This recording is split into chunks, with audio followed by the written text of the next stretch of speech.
Friends, ragi சிமிழி உருண்டையும் ராகியில் வந்து நம்ம வாதநாராயணம் முருங்கைக்கீரையும் வச்சு அடை செஞ்சோம். ரெண்டுமே சூப்பராக இருந்துச்சு. வாங்க இது எப்படி செய்யலான்னு பார்க்கலாம் ஃப்ரெண்ட்ஸ். என்னோட சேனலை பார்க்கறது எனக்கு ஆதரவு கொடுங்க ஃப்ரெண்ட்ஸ்.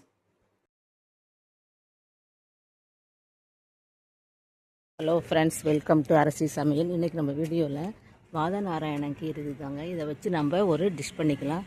அதை என்ன செய்யலான்னு பார்க்கலாம் வாங்க ஃப்ரெண்ட்ஸ். வாதநாராயண கீரையில் வந்து கால்கை வலி, இடுப்பு வலி, முழங்கால் வலிக்கு சரியாகும் ஃப்ரெண்ட்ஸ். இதுதான் வாதநாராயணம் கீரை. ரொம்ப பொடி பொடியாக இருக்கும் இலை. அது பாருங்கள், கைகால் வலிக்கு ரொம்ப நல்லது. இப்போ நம்ம இதை பறித்து எடுத்துக்கலாம்.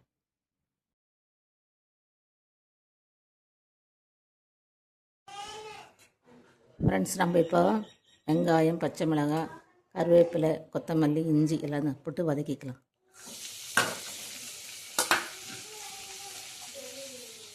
வாதநாராயணம் கீரை,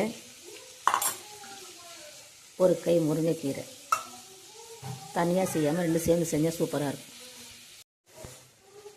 இந்த கீரையும் போட்டுக்கலாம்.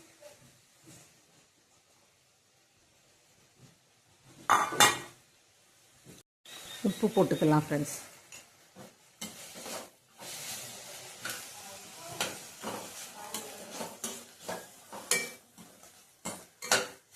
இப்போ நம்ம மாவு கேழ்வரகு மாவில் கலந்து பிசைஞ்சு அடை செஞ்சுக்கலாம். இப்போ நம்ம மாவை சூடாக இருக்குது, கொஞ்சமாக கரண்டியால் இந்த கீரையெல்லாம் சேர்த்து கலந்துக்கிறேன். கொஞ்சம் தண்ணி விட்டு பிசைஞ்சு வச்சுக்கலாம் ஃப்ரெண்ட்ஸ். நல்லா நம்ம இந்த அளவுக்கு தளர பிசைஞ்சு வச்சாச்சு. இப்போ ஒரு தோசைக்கல்லை வச்சு நம்ம அடை தட்டிக்கலாம். பிளாஸ்டிக் கவரில் தட்டிக்கலாம், இல்லாட்டி வாழையில் தட்டிக்கலாம். நம்ம வந்து அப்படியே கூட தட்டிக்கலாம். இப்போ வாங்க பார்க்கலாம்.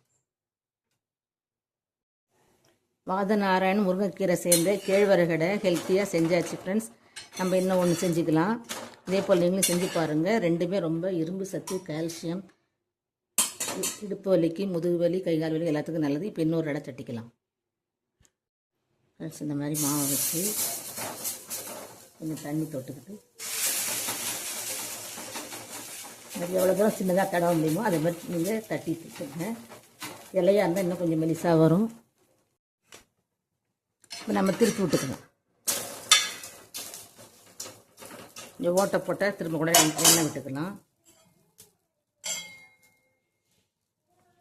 அவ்வளோதான் ஃப்ரெண்ட்ஸ், நம்மளோட கேழ்வரகு அடை. கேழ்வரகு அடை ரெடி ஆகிடுச்சு. நீங்களும் இதை மாதிரி செஞ்சு பாருங்கள். ஹெல்த்தியான கேழ்வரகு அடை காலையில் சாப்பிடும்போது ரொம்ப ஹெல்த்தியாக இருக்கும். ரெண்டு அடை சாப்பிடவே முடியாது.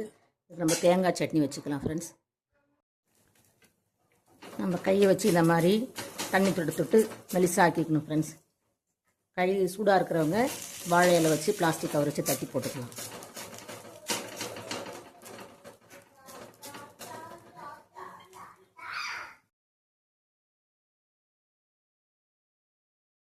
ஃப்ரெண்ட்ஸ், நம்ம கேழ்வரகு மாவு, வாதநாராயணக்கீரை, முருங்கைக்கீரை வச்சு ஒரு டிஃபன் பண்ணியிருந்தோம். இப்போ வந்து கொஞ்சம் மாவு எடுத்து நம்ம ஒரு ஸ்நாக்ஸ் பண்ணிக்கலாம்.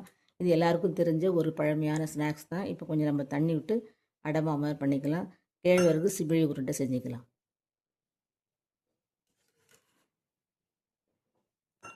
கொஞ்சமாக உப்பு, ஒரு பிஞ்சு கொஞ்சமாக கலந்துட்டு மாவு.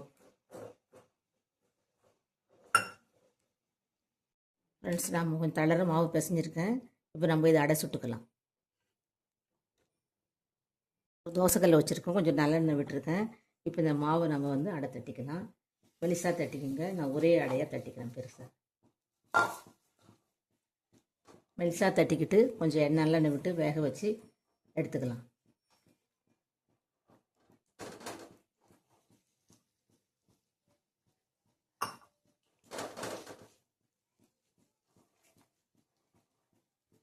நம்ம கொஞ்சம் இப்போ நல்லெண்ணெய் விட்டுக்கலாம். இப்போ மூடி வச்சுக்கலாம்.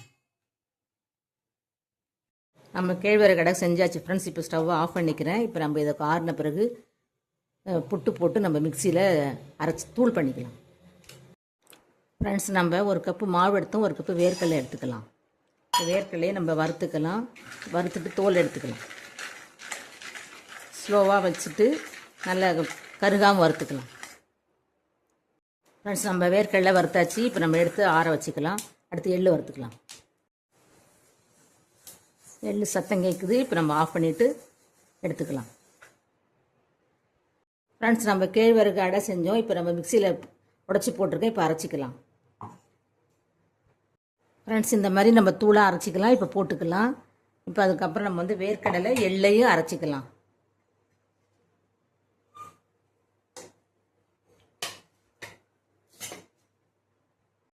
எள்ளு வேர்க்கடலை ரெண்டும் ஒன்றா போட்டிருக்கேன். இப்போ அரைச்சிக்கலாம்.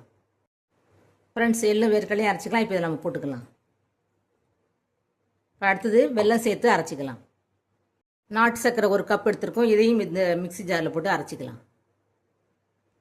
நான் ஃபஸ்ட்டு ஒரு தடவை அரைச்சிட்டேன் ஃப்ரெண்ட்ஸ். இப்போ ரெண்டாவது அரைச்சிக்கிறேன். ஃப்ரெண்ட்ஸ் நம்ம நெய்யோ அல்லது நல்லெண்ணெய் விடாமலே உருண்டை பிடிக்க வரும். இருந்தாலும் கொஞ்சமாக ஒரு 2 ஸ்பூன் நெய் பாருங்கள், ஈஸியாக வருது. எதுவும் வேணான்னு சொன்னால் இப்படியே உருண்டை பிடிச்சிக்கலாம் பாருங்கள் ஃப்ரெண்ட்ஸ். இதுதான் அந்த காலத்தில் பாரம்பரியமான சிமிழி உருண்டைன்னு சொல்லுவாங்க. ஹாஸ்டலுக்கு எங்களுக்கு இதுதான் கொடுப்பாங்க. கேழ்வரகு மாவுல பொரி மாவு மாதிரி ஒன்று செஞ்சு வறுத்த கம்பு மாவில் சோள மாவில் கொழுக்கட்டை இந்த மாதிரி தான் கிராமத்தில் எங்கள் ஊரில் அரிசி விளையாதப்பெல்லாம் இப்படி தான் ஃப்ரெண்ட்ஸ் செஞ்சு வச்சுக்கலாம். இப்போ நம்ம என்னோடய சேனலை பார்க்குறவங்க அனைவரும் ரொம்ப ரொம்ப நன்றி. நீங்களும் இந்த மாதிரி செஞ்சு பாருங்கள். இந்த சிமிழி உருண்டை எப்படி செய்யலான்னு வாங்க பார்க்கலாம் ஃப்ரெண்ட்ஸ். 2 ஸ்பூன் நெய் விட்டுக்கலாம் போதும். இப்போ நம்ம உருண்டை இது மாதிரி சின்ன சின்னதாக நம்ம கைக்கு அடக்கமாக பிடிச்சிக்கலாம் ஃப்ரெண்ட்ஸ். தினம் ஒரு உருண்டை சாப்பிட்டா நம்ம கை கால் வலி, இடுப்பு வலி, முதுகு வலி எந்த வலியும் இல்லாமல், உடல் சோர்வு இல்லாமல் ரொம்ப சத்தாக இருக்கும் நமக்கு. இதே போல் நீங்களும் செஞ்சு பாருங்கள். என்னோடய சேனலை பார்க்குறவங்க அனைவருக்கும் ரொம்ப ரொம்ப நன்றி. வாங்க இது எப்படி செய்யலான்னு பார்க்கலாம். நம்மளோட ராகி சிமிழி உருண்டை சூப்பராக ரெடி ஆகிடுச்சு ஃப்ரெண்ட்ஸ். வாங்க சாப்பிட்டுக்கலாம்.